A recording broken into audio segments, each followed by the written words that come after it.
Praise the lord. ఈరోజు మందిరానికి వెళ్ళారా?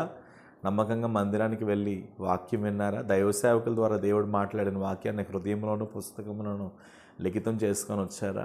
అవును, మనం మందిరానికి వెళ్ళాలి. ఎప్పటి వరకు వెళ్ళాలో తెలుసా? ప్రభువు రాకడ వరకు వెళ్ళాలి. ఆల్రెడీ చాలా స్థలాల్లో మందిరాలు వెళ్ళకుండా మందిరాలు క్లోజ్ చేసేసారు.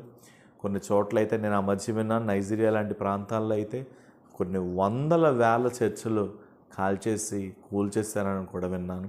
కానీ మనకు అలాంటి పరిస్థితులు లేవు. దేవుని మహాకృపను బట్టి మందిరానికి వెళ్ళే కృపను దేవుడిచ్చాడు.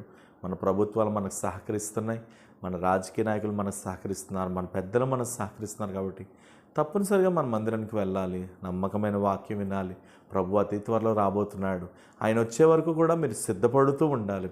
అందుకనే బైబిల్ ఒక చక్కని మాట ఉంది, మీరు తిండి వలన కానీ మత్తు వలన కానీ ఐహిక విచారం వలన కానీ మందులుగా ఉండక ఆ దినం సమీపించిన కొలది మెలకువగా ఉండి ప్రార్థన చేయమని ప్రభు ఎప్పుడో చెప్పారు.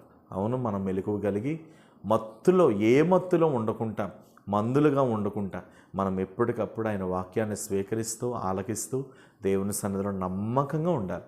అలా నమ్మకంగా ఉండి ప్రభు రాగానే మనం ఎత్తపడాలి. ధైర్యం తెచ్చుకోండి, నమ్మకంగా ఉండండి. యేసయ్య త్వరగా రాబోతున్నాడు. Praise the lord.